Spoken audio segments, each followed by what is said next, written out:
మంచిది. ఇంతవరకు చక్కగా దేవుని నామమును స్తుతించి ఘనపరిచి గొప్ప చేశాము. కొన్ని నిమిషములు దేవుని వాక్యాన్ని మనం ధ్యానం చేసుకుందాము. మరొక మారు చదువుకుందాం. కీర్తనలు 65వ కీర్తన 2వ వచనం. ప్రార్థన ఆలకించువాడా, సర్వ శరీరులు నీ యొద్దకు వచ్చెదరు. దేవుని నామమునకు మహిమ కలుగును గాక. యేసుక్రీస్తు శ్రేష్టమైన ఉన్నతమైన నామములో అందరికి వందనాలు. అందరికి వందనాలు. మంచిది. దేవుని వాక్యమును ధ్యానం చేసుకుందాము. మనము ప్రార్థన చేస్తే భూమి తలక్రిందులవుతుంది. దేవుని నామమున స్తుతి కలుగును గాక. ప్రార్థన చేస్తే భూమి తలక్రిందులవుతుంది. అపవాది యొక్క తలంపులు తలక్రిందులవుతాయి. అపవాది ఆలోచనలు తలక్రిందులవుతాయి. మనము ప్రార్థన చెయ్యకపోతే మనమే తలక్రిందులైపోతాం. మన జీవితమే ఏమవుతుంది? తలక్రిందులైపోతుంది. మనం ప్రార్థన చేయకపోతే, ప్రభునందు ప్రియమైన వారలారా గమనించాలి, ప్రార్థన చేయకపోతే అపవాది యొక్క తలంపులు మన పట్ల నెరవేరుతాయి. అపవాది యొక్క తలంపులు మన పట్ల ఏమైతాయి? నెరవేరుతాయి. వాడు అనుకుంది ఖచ్చితంగా నెరవేరుతుంది. గడిచిన వారంలో మనం వింటూ వచ్చాం, పాటలు పాడేవారితో వానికి ఇబ్బంది లేదు, వాక్యం చదివేవారితో, వాక్యం చెప్పేవారితో వానికి ఇబ్బంది లేదు. ఎవరితో వానికి ఇబ్బంది అంటే ప్రార్థన చేసేవారితో, మోకాళ్ళ ప్రార్థన చేసేవారితో ఇంకా వానికి చాలా చాలా ఇబ్బంది. అయ్యో, నా ఆలోచనలు నెరవేర్చకుండా వీడు నాశనం చేస్తున్నాడే అని ఇంకా బలంగా వాడు పనిచేయడానికి ప్రయత్నము చేస్తాడు. అపవాది యొక్క కుతంత్రాలన్నీ లయమైపోయేది ఎక్కడంటే ప్రార్థనలోనే. దేవుని నామమున స్తుతి కలుగును గాక. మన జీవితాలు మెరుగుపడేది ప్రార్థనలోనే. మన జీవితాలు మెరుగుపడేది ఎక్కడ? ప్రార్థనలోనే. మన జీవితాలు అద్భుతంగా తయారయ్యేది ఎక్కడంటే ప్రార్థనలోనే. మన కుటుంబాలు అద్భుతంగా మార్చబడేది ఎక్కడుందంటే ప్రార్థనలోనే ఉంది. ప్రభునందు ప్రియమైన వారు, అందుకనే అపవాది ఏం చేయకుండా చేస్తాడంటే ప్రార్థన చేయకుండా చేస్తాడు. వాడు ఏం చేయకుండా చేస్తాడు? ప్రార్థన చేయకుండా చేస్తాడు. ఆయన ప్రార్థన ఆలకించువాడు. దేవుని నామమున స్తుతి కలుగును గాక. ప్రార్థన చేస్తే భూమే తలక్రిందులైపోతుందని, ప్రార్థన చేస్తే మన జీవితం మెరుగుపడుతుందని, ప్రార్థన చేస్తే ఏదైనా కూడా సాధించవచ్చునని వాక్యం చెబుతుంది. ప్రార్థనతో ఏదైనా సాధించవచ్చును. దేవుని నామమున స్తుతి కలుగును గాక. హల్లెలూయా. ప్రభునందు ప్రియమైన వారు, సమస్తము ఉండేది ఏమిటంటే ప్రార్థనలోనే. ఇది తెలుసుకున్నాడు ఒక వ్యక్తి. ఇది తెలుసుకొని ప్రార్థన చేశాడు. ఆ వ్యక్తి ఎవరు అంటే నెహెమ్యా. హల్లెలూయా. ఆ వ్యక్తి ఎవరు? అంశము నెహెమ్యా ప్రార్థనలు.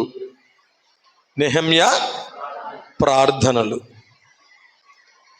నెహెమ్యా చేసిన 7 రకాల చిన్న ప్రార్థనలు. నెహెమ్యా చేసిన చిన్న ప్రార్థనలు ఎన్ని? 7 రకాల చిన్న ప్రార్థనలు. ఇంతకుముందు మనం ఒక అంశాన్ని విన్నాం, మీకు గుర్తుందో లేదో. చిన్న ప్రార్థన గొప్ప కార్యం. చిన్న ప్రార్థన గొప్ప కార్యం.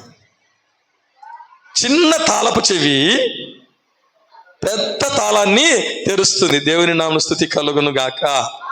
హల్లెలూయా.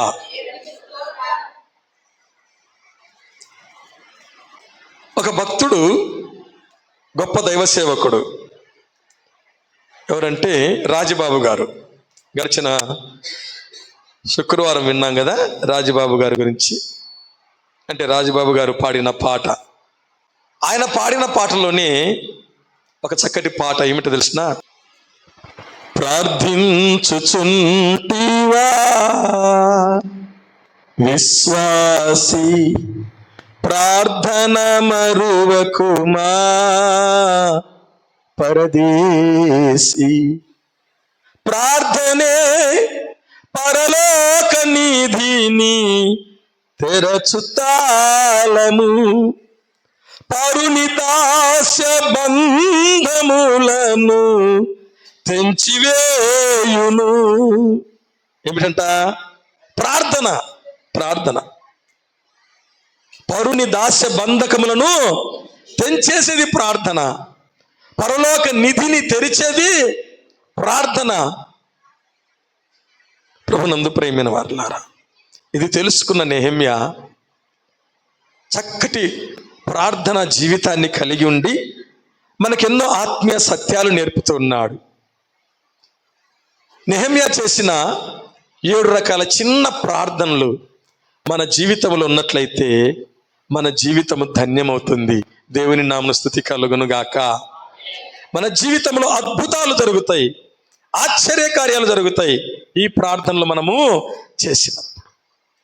నెహెమ్యా గ్రంథము 5వ అధ్యాయము, నెహెమ్యా గ్రంథము 5వ అధ్యాయము 19వ వచనాన్ని చదువుకుందాం. నా దేవా, ఈ జనులకు నేను చేసిన సకలమైన ఉపకారములను బట్టి నాకు మేలు కలుగునట్లుగా నన్ను దృష్టించుము. దేవుని నామమున స్తుతి కలుగును గాక.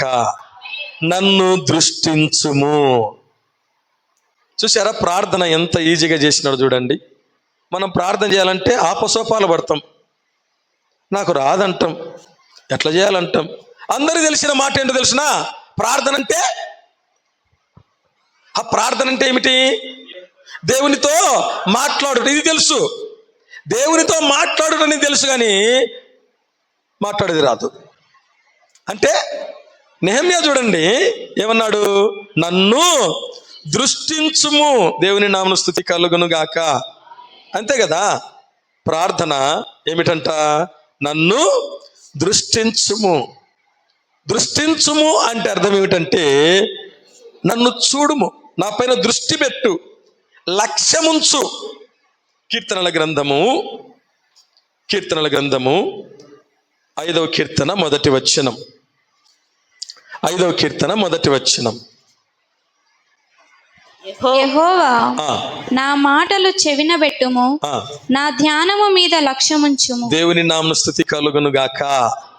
నా ధ్యానము మీద లక్ష్యముంచుము. లక్ష్యం అంటే ఏమిటి? దృష్టి ఉంచడం, గురి పెట్టడం, ఏకాగ్రత ఉంచడం. నన్ను దృష్టించుము, నన్ను చూడుము. ప్రభునందు ప్రియమైన వారలారా, ప్రార్థన, నెహెమ్యా చేసిన ప్రార్థన ఏమని మనకు నేర్పుతుంది అంటే, ఆయన చూస్తున్న దేవుడు, ఆయన చూస్తున్న దేవుడు, అయితే లక్ష్యముంచే దేవుడు. నా పైన దృష్టి పెట్టు ప్రభువా, నా పైన దృష్టి పెట్టు ప్రభువా. ప్రియమైన వారలారా, మధ్యాహ్నము 3 గంటల సమయంలో ప్రార్థనా కాలములో పేతురు యోహానులు దేవాలయానికి ఎక్కి వెళ్తున్నారు. ఆ దేవాలయం పేరు శృంగారం అనే దేవాలయం. ఏ దేవాలయం అది? శృంగారం అనే దేవాలయం. అక్కడ ఒక కుంటివాడు ఉన్నాడు. వచ్చి పోయేవాడిని ఏం చేస్తున్నాడు? భిక్షం అడుక్కుంటున్నాడు. అలాగునే పేతురు యోహానులను కూడా భిక్షం అడిగారు. అప్పుడు వాళ్ళేమన్నారు? మా తట్టు చూడుము అన్నారు. హల్లెలూయా. గట్టిగా స్తుతించండి. హల్లెలూయా. గట్టిగా స్తుతించడం అంటే లోపల దేవునితో ఇటు అనుకోవడం కాదు. ఆ? మా తట్టు చూడుము, దాని అర్థం ఏమిటి? దృష్టి పెట్టు. నువ్వు ఎక్కడ చూస్తున్నావు? జోబుల వైపు చూస్తున్నావు. నువ్వు జోబుల వైపుగా చూడాల్సింది, మా వైపు చూడు అని వారు ఇంకొక మాట ఉన్నారు. వెండి బంగారములు మా యొద్ద లేవు, ఇంకెందుకు చూడాలి నీ వైపు? ఏమంటున్నారు? వెండి బంగారములు మా యొద్ద లేవంటే, లేనప్పుడు మళ్ళీ చూడమని ఎందుకు అంటున్నావు? మాకు కలిగినదే నీకు ఇచ్చుచున్నాము. దేవుని నామమున స్తుతి కలుగును గాక. మాకు కలిగినదే నీకు ఇచ్చుచున్నాము, నజరేయుడైన యేసు నామమున లేచి నడు అన్నారు. దేవుని నామమున స్తుతి కలుగును గాక. లేచి నడిచాడు, దిక్కున లేచేవాడు. మా తట్టు చూడుము అంటే దృష్టి. ప్రభువా, నీ కనుదృష్టి లోకమంతా సంచారం చేస్తుంది, అయితే ప్రత్యేకంగా నా వైపు చూడు ప్రభువా, ప్రత్యేకంగా నన్ను చూడు ప్రభువా. దాని అర్థం ఏమిటంటే, నన్ను చూడు అనే దాంట్లో అర్థం ఏమొస్తుందంటే, నా దురవస్థ చూడు ప్రభువా, నా శ్రమ చూడు ప్రభువా, నా బాధ చూడు ప్రభువా, నా వ్యాధిని చూడు ప్రభువా. నీకే బాధ లేకుంటే ఆయన ఏం చేస్తాడు? ఎన్నోసార్లు చెప్పాను, ప్రార్థన చేసేవారి కంటే చేయించుకునే వారి బాధ ఎక్కువ ఉంటుంది. నా కోసం ప్రార్థన చేయి అంటారు కదా, మీకోసం నేను ప్రార్థన చేయుట వాస్తవమే, చేస్తాను. అయితే నువ్వు చేస్తే అది ఇంకా నిజముగా ఉంటుంది, అది ఎంతో యథార్థముగా ఉంటుంది, దేవునికి అది ఎంతో ఇష్టకరంగా ఉంటుంది. దేవుని నామమున స్తుతి కలుగును గాక. ఎందుకంటే నీ బాధలో నుంచి వస్తుంది అది ప్రార్థన, నీ వేదనలో నుంచి వస్తుంది, నీ దుఃఖంలో నుంచి వస్తుంది. భక్తుడు అదే ప్రార్థన పాట పాడతాడు. నా వేదనలో వెదకి తిని శ్రీ యేసుని పాదాలను. వేదనలో నన్ను దృష్టించుము అంటే దాని అర్థం ఏమిటంటే, ప్రభునందు ప్రేమైన వారలారా, నా బాధ చూడు, నా వ్యాధి చూడు, నా దుఃఖము చూడు, నా శ్రమను చూడని దాని అర్థం. చూడండి, పరిశుద్ధ గ్రంథము నుండి దేవుడు దృష్టించినట్టుగా, లక్ష్య పెట్టినట్టుగా వాక్యము చూపుతుంది. నిర్గమకాండము 2వ అధ్యాయము 25వ వచనం. దేవుడు ఇశ్రాయేలీయులను చూచెను, దేవుడు వారి యందు లక్ష్యముంచెను. దేవుని నామమునకు మహిమ కలుగును గాక. హల్లెలూయా. దేవుడు ఇశ్రాయేలీయులను చూచెను, దేవుడు వారి యందు లక్ష్యముంచెను అంటే వారి బాధను చూశాడు. తరువాతనే మోషేతో దేవుడు మాట్లాడుతూ ఏమన్నాడంటే, నేను ఇశ్రాయేలీయుల మూలుగలు విన్నాను, వారి దురవస్థను నిదానించి చూచినాడు. నిదానించి అంటే లక్ష్యం ఉంచినాడు. వారి మూలుగులను విన్నాను, వారిని విడిపించుటకు దిగి వచ్చి తిని. దేవుని నామమున స్తుతి కలుగును గాక. నీ బాధలో, నీ కష్టములో, నీ వేదనలో, నీ దుఃఖములో, నీ శ్రమలో నువ్వు చేయవలసిన చిన్న ప్రార్థన ఏంటో తెలుసునా? దేవా, నన్ను దృష్టించు, నా మీద లక్ష్యం ఉంచు, నీ దృష్టి, నీ కన్ను దృష్టి నా పైన ఉంచు. దేవుని నామమున స్తుతి కలుగును గాక. ఇలా నువ్వు ప్రార్థన చేస్తే నీ ప్రార్థన దేవుడు వినును గాక, నిన్ను దేవుడు దృష్టించును గాక, నీ ప్రతి ప్రతికూలత నుంచి విడిపించును గాక. హల్లెలూయా. రెండవదిగా చూడండి, నెహెమ్యా గ్రంథము 6వ అధ్యాయము 9వ వచనం.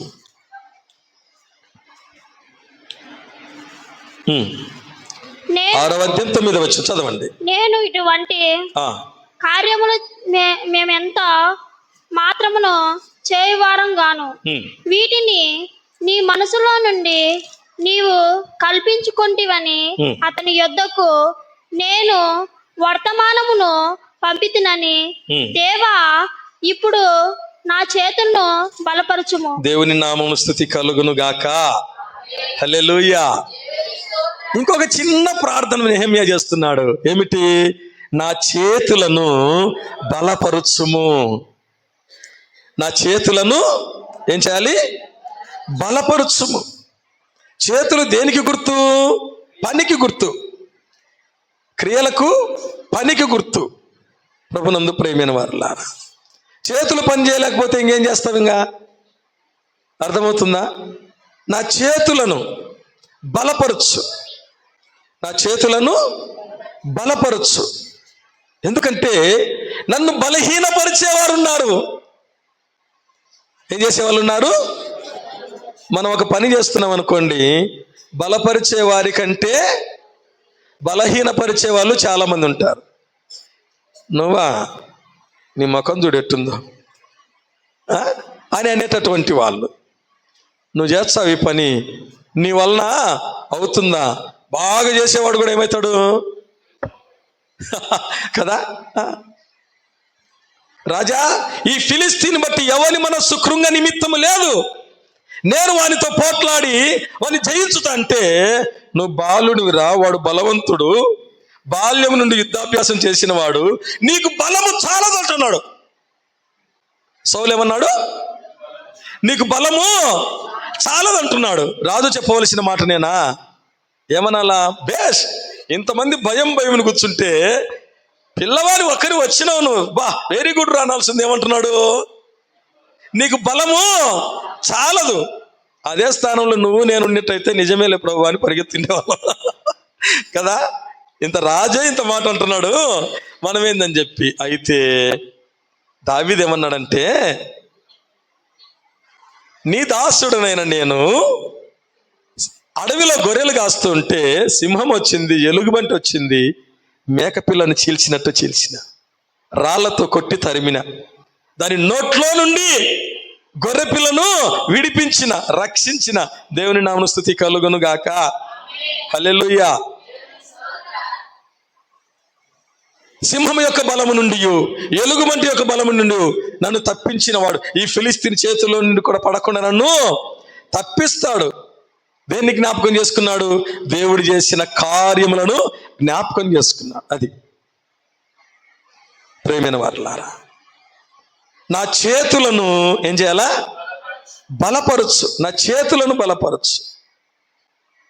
ఎందుకంటే పౌలు ఒక మాట అంటాడు చూడండి, ఫిలిప్పీలకు రాసిన పత్రిక, అపోస్తలుడైన పౌలు ఫిలిప్పీలకు రాసిన పత్రిక 4:13. నన్ను బలపరచువాని ఎందే నేను సమస్తమును చేయగలను. నన్ను బలపరచువాని ఎందే నేను సమస్తమును. దేవుని నామమున స్తుతి కలుగును గాక. ప్రభునందు ప్రియమైన వారులారా, అక్కడ నెహెమ్యా దగ్గరకు వచ్చి వాళ్ళు ఏం చేస్తున్నారంట? బలహీనపరుస్తున్నారంట. పని చేయకుండా అసక్తులము కావాలని చెప్పి, నన్ను బలపరచువాని ఎందే నేను సమస్తమును చేయగలను. కృంగదీసే వాళ్ళు ఉన్నా పర్వాలేదు, దేవుడు నిన్ను బలపరుస్తాడు. నువ్వు ఏ పని అయితే చేస్తున్నావో నా చేతులను బలపరచు అని అంటున్నాడంటే, నువ్వు ఏ పని అయితే చేస్తున్నావో ఆ పనిలో నువ్వు దీవెన పొందాలంటే, ఆశీర్వాదం పొందాలంటే ఈ చిన్న ప్రార్థన ఏమిటో తెలిసిన? నా చేతులను బలపరచు. చేతులు దేనికి గుర్తు? నువ్వు చేస్తే ఏ పని అయితే దాంట్లోనే దేవుడు నిన్ను దీవిస్తాడు, అందులోనే దేవుని నిన్ను ఆశీర్వదిస్తాడు. దేవుని నామమున స్తుతి కలుగును గాక. హల్లెలూయా. అది చిన్న పనా పెద్ద పనా అనేది కాదు, అది ఏదైనా కావచ్చు, ఎంత చిన్నదైనా కావచ్చు. ప్రియమైన వారుల, తిమోతికి రాసిన 2వ పత్రిక 4వ అధ్యాయము 16-17 వచనములు. అపోస్తలుడైన పౌలు తిమోతికి రాసిన 2వ పత్రిక 4వ అధ్యాయం 16-17 వచనం. నేను మొదట సమాధానమును చెప్పినప్పుడు ఎవడనూ నా పక్షముగా నిలవలేదు, అందరూ నన్ను విడిచిపోయిరి. ఇది వారికి నేరముగా ఎంచబడకుండునుగాక. అయితే నా ద్వారా సువార్త పూర్ణముగా ప్రకటింపబడు నిమిత్తమును అన్యజనులందరూ దాని విను నిమిత్తమును ప్రభువు నా ప్రక్క నిలిచి నన్ను బలపరచెను గనుక నేను సింహము నోట నుండి తప్పింపబడితిని. దేవుని నామమున స్తుతి కలుగును గాక. ఎవరు నా పక్క నిలవల్లా. ఎవరు నిలవన్నారు? ప్రభువే నా పక్క నిలవన్నాడు. ప్రభువు నా పక్షమున నిలవన్నాడు. నన్ను ఏం చేసినాడు? బలపరిచినాడు గనుక నేను సింహపు నోట నుండి తప్పింపడు. దాని అర్థం ఏమిటంటే సింహం లాంటి మనుషులు ఉన్నారు. అటువంటి సమయంలో నుండి నేను సమాధానం ఎవరు నా పక్క నిలబడి, నేను ఒంటరిని అయిపోయినా. ఒంటరిగా ఉన్నప్పుడు దేవుడు నా పక్క నిలిచాడు.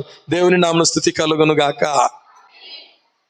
ప్రభునందు ప్రియమైన వారులారా, 10 మంది ఉన్నారనుకోండి, ఒకరు ఒక పక్క ఉన్నారనుకోండి, ఎవరి మాట గెలుస్తుంది? 10 మంది మాట గెలుస్తుంది. అవును కదా? అప్పుడు మనకేమనిపిస్తుంది? ఇంతమందిలో నేను ఏడ గెలుచుకుంటా? ఏమనిపిస్తుంది మనకు?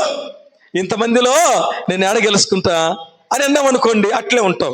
లేదనుకోండి, ఇంతమంది కంటే ఎక్కువైన ప్రభువు నా పక్కన ఉన్నాడు అనుకున్నాం అనుకోండి, నువ్వే గెలుస్తావు కదా. అందరూ నన్ను విడిచిపోయారు, అది వారికి నేరముగా ఎంచబడకుండును గాక అన్నాడు. నేరంగా కాదు. ప్రభువు నా పక్క నిలిచి నన్ను ఏం చేశాడు? బలపరిచాడు. గనుక నేను సింహము నోట నుండి దేవుని నామమున స్తుతి కలుగును గాక. ఆయన బలపరిచే దేవుడై ఉన్నాడు. నెహెమ్యా అంటున్నాడు, నా చేతులను బలపరచు, నన్ను దృష్టించుము, నా చేతులను బలపరచు, నా చేతులను బలపరచు. చిన్న ప్రార్థన. చాలా మంది కృంగిపోయేది, నిరుత్సాహపడేది ఏమిటో తెలిసిన? పని జరగలే, వ్యాపారం జరగలే, ఇంకా ఏమిటేమిటో. ఇదిగో నిన్ను బలపరచువాడు ఉన్నాడు. ఆయన దగ్గరకు వచ్చి నెహెమ్యాలాగా, ప్రభువా నా చేతులను బలపరచు. చిన్న ప్రార్థన చేస్తే నీ పనిలో నీకు జయం అనుగ్రహించును గాక. నిన్ను దేవుడు బలపరచును గాక. 3వదిగా చూడండి, పరిశుద్ధ గ్రంథం నుండి, అదే నెహెమ్యా గ్రంథము 6వ అధ్యాయం 14వ వచనం. 6వ అధ్యాయం 14వ వచనం. నా దేవా, వారి క్రియలను బట్టి టోబియాను సన్బల్లటును నన్ను భయపెట్టవలెనని కనిపెట్టి ఉన్నారు. కనిపెట్టి ఉన్న ప్రవక్తలను నోవద్య అను ప్రవక్త్రిని జ్ఞాపకము చేసుకొనుము. దేవుని నామమున స్తుతి కలుగును గాక. వారిని జ్ఞాపకము చేసుకొనుము. ఎవరిని? నన్ను భయపెట్టాలని నా సొంత వారు అన్యులతో కలుసుకున్నారు. నా సొంత వారు ఎవరితో కలుసుకున్నారు? అన్యులతో కలుసుకున్నారు. టోబియా, సన్బల్టు అనేటటువంటి వారెవరు? అన్యజనాంగము. వారిలో ఎవరున్నారంట? ప్రవక్తలు ఉన్నారంట. నోవద్య అనేటటువంటి ప్రవక్తి కూడా ఉన్నదంట. నన్ను భయపెట్టవలనని నా వారు ఎవరితో కలుసుకున్నారు? అన్యులతో కలుసుకున్నారు. వారిని జ్ఞాపకం ఉంచుకో. దేవుని నామమున స్తుతి కలుగును గాక. హల్లెలూయా. దీని అర్థం ఏమిటంటే, వారిని జ్ఞాపకం చేసుకుంటే దేవునికి అప్పగించడం. ఎవరికి అప్పగించడము? దేవునికి అప్పగించడం. రోమీయులకు రాసిన పత్రిక పరిశుద్ధ గ్రంథము నుండి 12వ అధ్యాయము 19వ వచనం.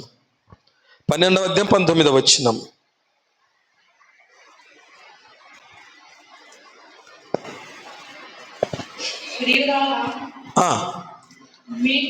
ప్రియులారా, మీకు మీరే దేవుని నామమున స్తుతి కలుగును గాక.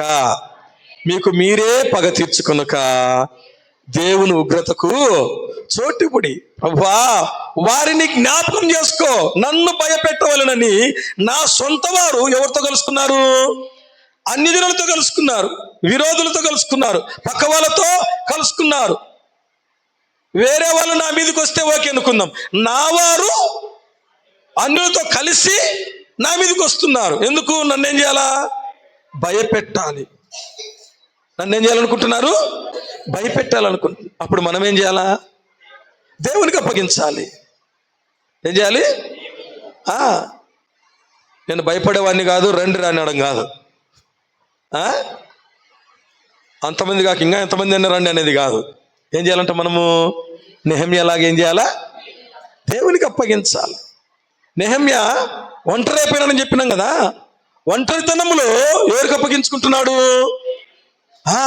వారిని జ్ఞాపకం చేసుకో, వారిని జ్ఞాపకం ఉంచుకో. దేవునికి అప్పగించడం. నా జీవితంలో నీ వారు నీకు విరోధులయ్యారా? నా జీవితంలో నీ వారు నీ శత్రువులతో కలిశారా? కలిసి వారు ఏకమై నీ మీదకి వస్తున్నారా? ఇటువంటి సమయంలో మన కన్నీరు ఏరులై వారుతుంది. ఇంకెవరికి చెప్పుకోవాలా? ఏమంటారు చెప్పండి? ఇంకా ఎవరికి చెప్పుకోవాలా? కాబట్టి నెహెమ్యా ఎవరికి చెప్తున్నాడు? దేవునికి చెప్తున్నాడు. దేవుని నామమున స్తుతి కలుగును గాక. అయ్యా, నన్ను భయపెట్టవలనని నా మీదకి వస్తున్నటువంటి వారు, నా వారు అన్యులతో కలిసి వస్తున్నారు. వారిని ఏం చేయాలి? జ్ఞాపకం చేసుకో. నెహెమ్యా ప్రార్థనకు జవాబిచ్చాడు దేవుడు. దేవుని నామమున స్తుతి కలుగును గాక. ఎందుకు? ఆయన ప్రార్థన ఆలకించేవాడు. ఒక్కోసారి మన జీవితం ఎట్లుంటుంది తెలిసిన? వేరే వాళ్ళ మాటలే ముఖ్యంగా ఉంటాయి, కానీ మన మాటలు ముఖ్యంగా ఉండవు. మన వాళ్ళకే, మన అనుకున్న వారికే ఎవరి మాటలు ముఖ్యంగా ఉంటాయి? వేరే వాళ్ళ మాటలే. ఇవన్నీ మనం వినేటే సామాన్యంగా. నేను చెప్తే నువ్వు నమ్మవులే, నేను చెప్తే వినవులే. ఎవరు చెప్పాలి నీకు? వేరే వాళ్ళు చెప్పాలంటుంటాం. నెహెమ్యా చేసిన పని ఏమిటంటే వారిని జ్ఞాపకం చేసుకొని దేవునికి అప్పగించారు. దేవుని నామమున స్తుతి కలుగును గాక. నన్ను దృష్టించుము, నా చేతులను బలపరచుము, నన్ను భయపెట్టవలనున్న వారిని జ్ఞాపకం చేసుకొనుము. 4వదిగా చూడండి, అదే పరిశుద్ధ గ్రంథం నుండి నెహెమ్యా గ్రంథము 13వ అధ్యాయము 14వ వచనం. నా దేవా, ఈ విషయములో నన్ను జ్ఞాపకముంచుకొని నా దేవుని మందిరమునకు దాని ఆచారములు జరుగుబాటునకును నేను చేసిన ఉపకారములు మరువకుండుము. దేవుని నామమున స్తుతి కలుగును గాక. నన్ను మరువకుండుము. నేను ఎన్నో కార్యాలు చేశాను. ఏం చేయాలి? నన్ను మరువకుండుము. మన దేవుడు చేసిన మేలును మరచుటకు ఆయన అన్యాయస్తుడు కాడు. హెబ్రీలకు రాసిన పత్రిక 6వ అధ్యాయం 10వ వచనం ప్రకారముగా మీరు చేసిన కార్యము అనగా మీరు పరిశుద్ధులకు ఉపచారము చేసి ఇంకనూ చేయుచునుండుట చేత ఆయన నామమును బట్టి చూపిన ప్రేమను మరచుటకు ఆయన అన్యాయస్తుడు కాదు. దేవుని నామమున స్తుతి కలుగును గాక. ఆయన అన్యాయస్తుడు కాదు. కాబట్టి ఏమిటంటున్నాడు? మరువకుము. అలా అనకపోతే మర్చిపోతాడా? అలా అనకపోతే ఏమిటి చెప్పండి? మర్చిపోతాడా? మనము ఎవరిని దృష్టిలో పెట్టుకుంటామంటే, మనం ఎవరికైతే మేలు చేస్తామో వాళ్ళు మర్చిపోయినారని చెప్పి బాధపడుతుంటాం. వాళ్ళు మర్చిపోవచ్చునేమో, కానీ ఎవరు మర్చిపోరు? దేవుడు మర్చిపోడు. ఎవరు మర్చిపోరు? దేవుడు మర్చిపోడు. దేవుని నామమున స్తుతి కలుగును గాక. నువ్వు ఏ మేలు చేసినా అలయక మేలు చేసితిమేని తగిన కాలమందు పంటకు వస్తావు. మరి ఎందుకు ప్రార్థన చేస్తున్నాడు? ఇంతకుముందు చెప్పాను. లాయర్ అంటాడు జడ్జి గారితో, పలాని సెక్షన్ ప్రకారముగా నువ్వేం చేయాలంటే శిక్ష విధించు అని అంటాడు. మామూలుగా శిక్ష విధించు అన్నాం అనుకోండి, ఎలా, ఏ సెక్షన్ అంటాడు కదా, అట్లా. తెలియక కాదు, నీకు వాక్యం జ్ఞాపకం రావాలి. దేవుని నామమున స్తుతి కలుగును గాక. నువ్వు మరలా ఉపకారం చేయడానికి, మేలు చేయడానికి ఒక ఆధారం అంటూ నీకు రావాలా, కలగాల. నెహెమ్యా చేసిన ప్రార్థన, చిన్న ప్రార్థన చూడండి. నన్ను దృష్టించుము, నా చేతులను బలపరచుము, నన్ను భయపెట్టవలెనన్న వారిని జ్ఞాపకం చేసుకొనుము, నన్ను మరువకుము. దేవుని నామమున స్తుతి కలుగును గాక. హల్లెలూయా. 5వదిగా చూడండి, నెహెమ్యా గ్రంథము అదే 13వ అధ్యాయము 22వ వచనం. అప్పుడు తమ్మును తాము పవిత్రపరచుకొనవలననియు విశ్రాంతి దినమును ఆచరించుటకు వచ్చి గుమ్మములను కాచుకొనవలననియు లేవీయులకు నేను ఆజ్ఞాపించి తిని, నా దేవా, ఇందును గూర్చియు నన్ను జ్ఞాపకముంచుకొని నీ కృపాతిశయము చొప్పున నన్ను రక్షించుము. దేవుని నామమున స్తుతి కలుగును గాక. ఏమిటంటున్నాడు? నన్ను రక్షించుము. దేన్ని బట్టి? నీ కృపను బట్టి. ఏమిటంట?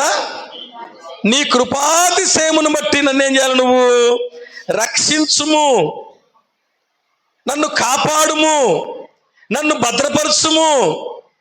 కారణం ఏమిటి? నీకంటే నాకు క్షేమాధారం ఏదియు లేదు. చూడండి, కీర్తనల గ్రంథము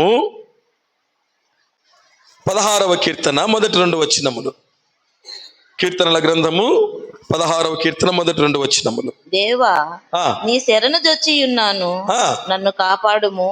నీవే ప్రభుడవు, నీకంటే నాకు క్షేమాధారం ఏదియు లేదని. దేవుని నామమున స్తుతి కలుగును గాక. నీవే ప్రభుడవు, నీకంటే క్షేమాధారం ఏదియు నాకు లేదని నేను యెహోవాను గూర్చి మనవి చేయుచున్నాను. నీ శరణు జొచ్చి ఉన్నాను, నన్ను కాపాడుము, నన్ను రక్షించుము. ఎందుకు అని అంటే, మనుషులను నమ్ముకొనుట కంటే యెహోవాను ఆశ్రయించుట మేలు. రాజులను నమ్ముకొనుట కంటే యెహోవాను ఆశ్రయించుట మేలు. ప్రభునందు ప్రియమైన వారలారా, వాక్యం చెప్తుంది, రక్షించుటకు గుర్రం అక్కరకు రాదు అంటాడు. రక్షించుటకు గుర్రము అక్కడికి రాదు. అది దాని విశేషమైన బలము జ్ఞానము చొప్పున మనిషిని రక్షింపదాలదు. ఏ రాజును సేనా బలము చేత రక్షణ నొందలేడు, విజయము నొందలేడు. ఎవరి ద్వారా? కేవలము దేవుని ద్వారానే. దేవుని ద్వారానే. నన్ను రక్షించుము అని చేసినటువంటి చిన్న ప్రార్థన.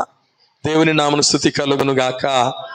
ప్రభునందు ప్రియమైన వారలారా, నెహెమ్యా చుట్టూ కవచం ఏమిటో తెలుసునా? దేవుని భద్రత.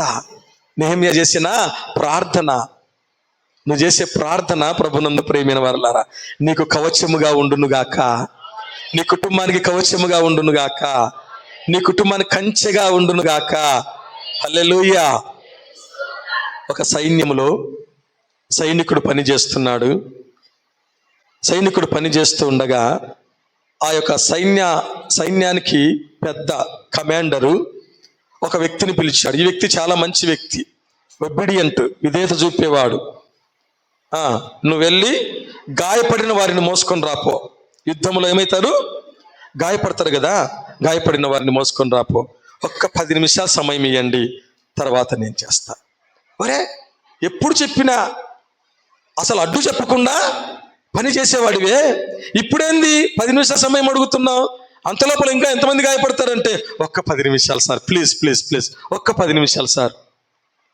ఇతను అనుకున్నాడు, ఎప్పుడు కూడా ఇట్లా అడగడే, చెప్పింది చెప్పినట్టు ఖచ్చితంగా చేస్తాడే అని చెప్పి 10 నిమిషాల తర్వాత వెళ్ళాడు. ప్రభునందు ప్రియమైన వారల కనీసం 50-60 మందిని మోసుకొని వచ్చాడు, ఒకరి తర్వాత ఒకరిని.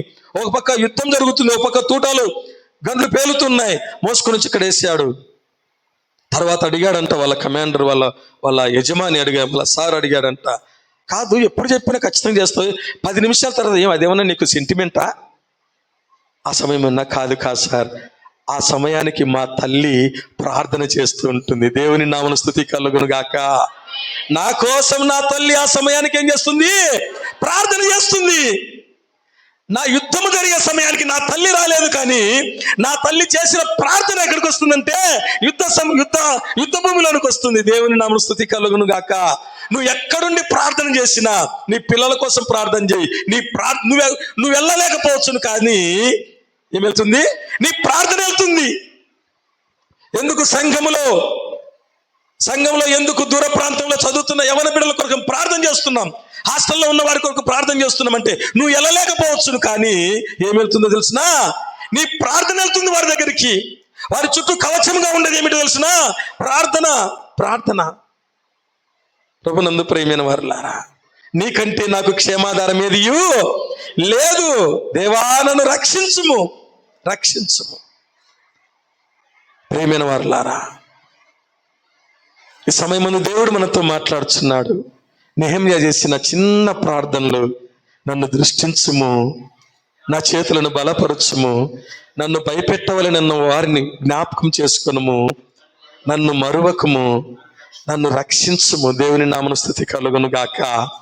హల్లెలూయా. ఆ రోజుగా అదే 13వ అధ్యాయం, నెహెమ్యా గ్రంథము 13వ అధ్యాయం 29వ వచనం. 29వ వచనం. నా దేవా, వారు యాజక ధర్మపు నిబంధనను, లేవీయుల నిబంధనలను అపవిత్రపరిచిరి గనుక వారిని జ్ఞాపకం ఉంచుకొనుము. దేవుని నామమున స్తుతి కలుగును గాక. వారిని జ్ఞాపకం ఉంచుకొనుము. ఇంకొక చోట ఇక్కడ భక్తుడు ప్రార్థన చేస్తున్నాడు. ఏమిటి వారిని జ్ఞాపకం చేసుకోమంటున్నాడు అని అంటే, అపవిత్రపరిచేవారు ఉన్నారు. దేవుని మందిరాన్ని అపవిత్రపరిచేవారు, యాజకత్వం ధర్మాన్ని అపవిత్రపరిచేవారు, అంటే క్రమాన్ని అక్రమంగా చేసేటటువంటి వారు ఉన్నారు. దేనిని? క్రమాన్ని, అక్రమమైన స్థితిని క్రమముగా చేయాలంటే అది నా వల్ల కాదు ప్రభువా, వారిని నువ్వేం చేయాలా? జ్ఞాపకం చేసుకో. దేవుని నామమున స్తుతి కలుగును గాక. దేవుడు క్రమానికి కర్త కానీ అక్రమానికి కర్త కాడు. ఏమి చేసినా ఏముండాలంటే అందులో క్రమం ఉండాలి. ఏమి చేసినా ఏముండాలి? క్రమం ఉండాలి. అక్రమానికి దేవుడు ఎప్పుడు కూడా జవాబు ఇవ్వడు. అక్రమానికి ఎప్పుడు కూడా దేవుడు సహాయము చెయ్యడు. దేవుడు ఎప్పుడు కూడా సహాయం చేయడు. దేవుని నామమున స్తుతి కలుగును గాక. మన జీవితం క్రమపరచబడాలి, మన కుటుంబం క్రమపరచబడాలి, మన ఇల్లు క్రమపరచబడాలి. అది నీ వల్ల కావడంలే. ఏం చేయాలి? నువ్వు ప్రార్థన చేయి. నా కుటుంబము అక్రమంగా ఉంది, అస్తవ్యస్తంగా ఉంది. నీ భర్త కొరకు నువ్వు ప్రార్థన చేసావా? నీ పిల్లల కొరకు నువ్వు ప్రార్థన చేసావా? నీ కుటుంబ సభ్యుల కొరకు ప్రార్థన చేసావా? సంఘములో ఉన్న వారి కొరకు ప్రార్థన చేసావా? నిస్వార్థమైనటువంటి ప్రార్థన. దేవుని నామమున స్తుతి కలుగును గాక. దేవుడు దాన్ని క్రమపరిచాడు. వివరించడానికి సమయం లేదు కానీ దేవుడు నెహెమ్యా చేసిన ప్రార్థన విని ఏం చేశాడు? క్రమపరిచాడు. నీ కుటుంబం క్రమపరచబడును గాక, నీ బిడ్డలు క్రమపరచబడుదురు గాక, నీ ఇరుగు పొరుగు వారు క్రమపరచబడుదురు గాక. అక్రమముగా ఉన్నటువంటి ప్రతి స్థలములో నీవు ప్రార్థన చేస్తే అది క్రమముగా చేయబడును గాక. అల్లే కోడలు ప్రార్థన చేయలేదా? నువ్వు ప్రార్థన చేయి. వాళ్ళని బలవంతం పెట్టద్దు. లే ప్రార్థన చేయి అనొద్దు. నువ్వు ప్రార్థన చేస్తే వారిని దేవుడు లేవనెత్తుతాడు. దేవుని నామమున స్తుతి కలుగును గాక. నువ్వు కన్నీరు గార్చు. నీ భర్త ప్రార్థన చేయడం లేదా? నువ్వు చేయి. నువ్వు లేచి ఏం చేయాలా? నీ భర్త కొరకు ఎవరు వినేటట్లు? దేవుడు వినేటట్లు. ఎవరు వినేటట్లు? దేవుడు వినేటట్లు. భర్త వినేటట్టు చేయకండి. నాకు తెలిసిన నీ నటన అంటాడు. ప్రభువా నా భర్తను లే ప్రభువా, ప్రభువా నా భర్తకు మారు మనసుని ప్రభువా అంటే నాకు తెలిసిన నీ కథ అంటాడు. ఎవరు? నీ భర్త. ఎవరికి వినపడేటట్టు చేయాలా? దేవునికి వినపడేటట్టు చేయి కదా. నువ్వు అట్లా గట్టిగా ప్రార్థన చేస్తావు అనుకో, లేచి రెండేట్లు వేస్తాడు. నిద్రపోకుండా ఏంది నీ కథ? ఉన్నారండి ఇటువంటి వాళ్ళు, లేరా? ప్రార్థన చేస్తుంటే కొట్టే వాళ్ళు కూడా ఉన్నారు. నువ్వు ప్రార్థన చేసుకోవాలనుకుంటే ఎప్పుడైనా చేసుకో, నిద్ర లేకున్నా అనేవాళ్ళు ఉన్నారు. దేవుని నామమున స్తుతి కలుగును గాక. హల్లెలూయా. అక్రమమైన స్థితిలో అస్తవ్యస్తంగా ఉన్నదాన్ని బాగు చేయడానికి నెహెమ్యా చేసేది ఏమిటంటే ప్రార్థన, చిన్న ప్రార్థన. వారిని జ్ఞాపకం చేసుకో ప్రభువా, వారు యాజక ధర్మాన్ని కూడా పాడు చేస్తున్నారు. హల్లెలూయా. 6 విన్నాం. నన్ను దృష్టించుము, నా చేతులను బలపరచుము, నన్ను భయపెట్టవలెను, నాతో అన్యులతో కలుసుకున్న వారిని జ్ఞాపకం చేసుకునుము. ఇంకా నన్ను మరువకము, నన్ను రక్షించుము. అపవిత్రతతో అపవిత్రపరచబడేటటువంటి వారిని జ్ఞాపకం చేసుకో. క్రమాన్ని అక్రమంగా మార్చేటటువంటి వారిని జ్ఞాపకం చేసుకో. చివరిగా 7వదిగా అదే నెహెమ్యా గ్రంథము 13వ అధ్యాయము 31వ వచనం. 31వ వచనం. మరియు కావాల్సి వచ్చినట్లల్లా కట్టెల అర్పణలకు ప్రథమ ఫలములను తీసుకొని వచ్చినట్లుగా నేను నియమించుతానని నా దేవా, మేలుకై నన్ను జ్ఞాపకం పరుచుకొను. దేవుని నామమున స్తుతి కలుగును గాక. మేలుకై నన్ను జ్ఞాపకం ఉంచుకొనుము. మేలుకై నన్ను జ్ఞాపకం. నేను చేసిన పనులన్నీ నీకు తెలుసు. హల్లెలూయా. నేను చేసిన పనులన్నీ నీకు తెలుసు. వాస్తవంగా నెహెమ్యా చేసిన పనులన్నీ దేశం కొరకు చేశాడు, యెరూషలేము పట్టణము కొరకు చేశాడు, యెరూషలేము పట్టణ ప్రాకారము కొరకు చేశాడు. నెహెమ్యా, ఎందుకు నీ ముఖం వికారముగా ఉంది అని అంటే, నా పితరుల సమాధులుండు పట్టణము పాడై ఉండగా నా ముఖము విచారముగా ఉండదు, నాకు బాధ కలగదా అన్నాడు. కాబట్టి నెహెమ్యా చేసిన పనులన్నీ ఎవరి కొరకు చేశాడు? యెరూషలేము కొరకు, యెరూషలేములో నివసిస్తున్న వారి కొరకు, యెరూషలేము పట్టణ ప్రాకారము కొరకు చేశాడు. ఇప్పుడు ప్రార్థన ఎవరు చేస్తున్నాడు? మేలుకై నన్ను జ్ఞాపకం చేసుకో. దేవుని నామమున స్తుతి కలుగును గాక. హల్లెలూయా. మనం ఏం చేస్తాం? ఎవరికి మేలు చేస్తామో వాళ్ళ వైపు చూస్తాం. అర్థం కాలే? ఎవరికి మేలు చేస్తామో వాళ్ళ వైపు చూసి, నా ద్వారా ఎంతో మేలు పొందినాడు, వాడు నాకు మేలు చేయలేంట. నువ్వు మేలు చేసినావు, దేవుని నామమున స్తుతి కలుగును గాక, దేవుడు నిన్ను దీవించును గాక. నువ్వు చేసిన మేలుకు తప్పకుండా ఎవరు చేస్తారు? దేవుడు మేలు దేవుడు చేస్తాడు. ప్రతిఫలం ఎవరిస్తారు? దేవుడు ఇస్తాడు. అతడు మర్చిపోయాడా? దానికి కూడా ప్రతిఫలం దేవుడు ఇస్తాడు. అర్థమవుతుందా? నీ ద్వారా ఎవరైతే మేలు పొందారో వారు ఒకవేళ మర్చిపోయినారా, దానికి కూడా దేవుడు వారికి ఏం చేస్తాడు? నువ్వేం చెప్పనవసరంలే. అందుకనే దేవుని మందిరంలోకి వచ్చిన తర్వాత ఇక్కడ ఉన్నటువంటి ఆత్మీయ పలుకులు మీరు చదవాలా. ఏం చదువుతున్నారో ఏం కథనో, ఎక్కడ లేని విధంగా ఇక్కడ ఆత్మీయ పలుకులు రాసినాం. అక్కడ మూలన ఒక పదం రాశాను, ఎప్పుడు చదివినారో లేదో. ఉపకారము చేసిన వాడు మర్చిపోవచ్చును కానీ ఉపకారం పొందినవాడు మర్చిపోకూడదు. ఓకే, ఆడ ఇంకో మాట ఉంది. ఏమిటది? ఉపకారము పొందినవాడు మర్చిపోకూడదు, ఉపకారం చేసిన వాడు జ్ఞాపకం ఉంచుకోకూడదు. అంతే. ఎవరు జ్ఞాపకం ఉంచుకుంటారు? దేవుడు. దేవుని నామమున స్తుతి కలుగును గాక. మేలుకై నన్ను జ్ఞాపకం చేసుకో. మీలో ఎవరికైనా నేను మేలు చేశాను అనుకోండి, మీ వైపు చూస్తే నాకేమొస్తుంది? అంతే వస్తుంది. ఎంత చేసినామో అంతే. అదే దేవుడు రెట్టింపు ఇస్తాడు. దేవుని నామమున స్తుతి కలుగును గాక. హల్లెలూయా. 7 రకాల చిన్న ప్రార్థనలు. నన్ను దృష్టించుము, నా చేతులను బలపరుచుము, నన్ను భయపెట్టవలనన్న వారిని జ్ఞాపకం ఉంచుకునుము, నన్ను మరువకము, నన్ను రక్షించుము, అక్రమంగా ఉన్న వారిని జ్ఞాపకం చేసుకొనుము, మేలుకై నన్ను జ్ఞాపకం చేసుకొనుము. దేవుని నామమున స్తుతి కలుగును గాక. ఈ 7 ప్రార్థనలలో ఒక పదం ఉంది. 7 ప్రార్థనలో కామన్ గా ఒక పదం ఉంది. గుర్తించారా ఎవరైనా? ఇంకా 7 చదువుకున్న 7 దానిలలో ఒక పదం వస్తుంది. అదేమిటంటే, నా దేవా. దేవుని నిన్ను దీవించును గాక. హల్లెలూయా. నా దేవా, నా దేవా, నా దేవా, నా దేవా. దాని అర్థం ఏంటో తెలుసునా? హక్కుతో ప్రార్థన చేయడం. నా దేవా అంటే హక్కు. నా దేవా నన్ను దృష్టించుము, నువ్వు గాక ఇంకెవరు దృష్టిస్తారు? నా దేవా నా చేతులను బలపరచుము, నువ్వు గాక ఇంకెవరు బలపరుస్తారు? నా దేవా వారిని జ్ఞాపకం చేసుకును, నీకు అక్కడ ఎవరికి అప్పగించుకుంటా నేను? నా దేవా నన్ను మరువకము, ఎవరు చెప్పుకుంటా నీకు చెప్పుకోక?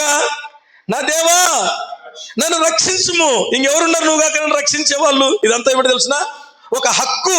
ప్రార్థన చేసే ప్రతి ఒక్కరూ ఏ ఉద్దేశంతో ప్రార్థన చేయాలో తెలుసునా?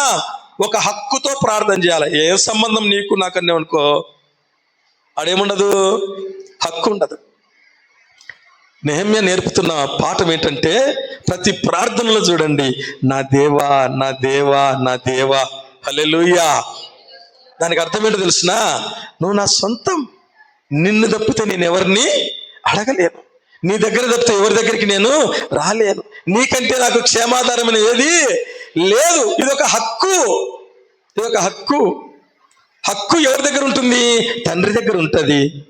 హక్కు ఎవరి దగ్గర ఉంటుంది? తల్లి దగ్గర ఉంటుంది. ఏమైనా నన్ను అడుగుతున్నాడు, ఇంకెవరిని అడగాలబ్బా నేను? నిన్ను కాకపోతే ఇంకా ఎవరిని అడగాల?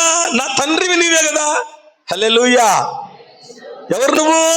నా తండ్రివి కదా. దేవుడు ఆయా రీతులుగా మనకు అర్థమవుతాడు. తండ్రిగా అర్థమవుతాడు, తల్లిగా అర్థమవుతాడు, అన్నగా అర్థమవుతాడు, అక్కగా అర్థమవుతాడు, అన్ని విధాలుగా ప్రభునందు ప్రియమైన వారులారా. అందుకని భక్తులు పాటలు పాడుతూ చక్కటి పాటలు, నా తల్లి నీవే, నా తండ్రి నీవే, నా అన్న నీవే కదా. దేవుని నామమున స్తుతి కలుగును గాక. హల్లెలూయా. ఇటువంటి ప్రార్థన నువ్వు చేస్తే, ఇటువంటి ప్రార్థనా జీవితం మనం కలిగి ఉంటే నెహెమ్యా చేసిన కార్యములు మనము కూడా చేయగలము. హల్లెలూయా. ఒక గొప్ప కార్యం ఏంటో తెలిసిన? ఒక గొప్ప కార్యం, పట్టణ ప్రాకారపు గోడను కట్టడానికి తీసుకున్న సమయం ఎంతంటే 52 రోజులు. హల్లెలూయా. 52 రోజులలో ఏమని చెప్పండి, పట్టణ ప్రాకారపు గోడ కట్టగలిగినాడు. ఏ ఆటంకములు లేక కాదు, అన్ని ఆటంకాల మధ్య యుద్ధానికి వచ్చినా కూడా, అన్ని సమస్యలలో కూడా ఆ పని మొదలుపెట్టి దాన్ని ముగించగలిగినాడు. కారణం ఏమిటి? నెహెమ్యా చేసిన ప్రార్థన. నెహెమ్యా చేసిన ప్రార్థన. నన్ను దృష్టించుము, నా చేతులను బలపరచుము. ఈ విధంగా అన్ని కూడా ప్రభునందు ప్రియమైన వారులారా, ఈ సమయమందు దేవునితో మాట్లాడి ఉన్నట్లయితే, ప్రభువా ఇట్లాంటి చిన్న ప్రార్థన నాకు నేర్పు, ఇట్లాంటి చిన్న ప్రార్థన నాకు నేర్పు. నేను ఇంతవరకు ఏమనుకున్నా అంటే, నాకు ప్రార్థన చేయడము రాదు, ఏదో అనుకున్నా. నెహెమ్యా చేసినట్లుగా, దేవా నా దేవా నన్ను దృష్టించు. ఇటువంటి 7 రకాల చిన్న 7 దేనికి నేను ఎన్నుకున్నా అంటే, సంపూర్ణంగా ప్రార్థన జీవితం కలిగి ఉన్నాడు. ఎవరు? నెహెమ్యా. అందుకని తన జీవితం గొప్పగా దేవుడు మలుపు తిప్పాడు. ఎక్కడో రాజు దగ్గర చిన్న గిన్నె అందించుకునేటటువంటి నెహెమ్యా పరిశుద్ధ గ్రంథములో ఆయన పేరు తినే పుస్తకం రాయడానికి దేవుడు సహాయం చేశాడు. దేవుని నామమున స్తుతి కలుగును గాక. హల్లెలూయా. మనము కూడా నెహెమ్యాలాగా ప్రార్థన జీవితం కలిగి ఉందుము గాక. నెహెమ్యాలాగా ప్రార్థన చేసి మన జీవితము అద్భుతముగా మార్చుకుందుము గాక. అట్టి కృప దేవుడు మనకందరికీ దయచేయును గాక. దేవుడి వాక్యమును మన వినికిల్లో దీవించును గాక. హల్లెలూయా.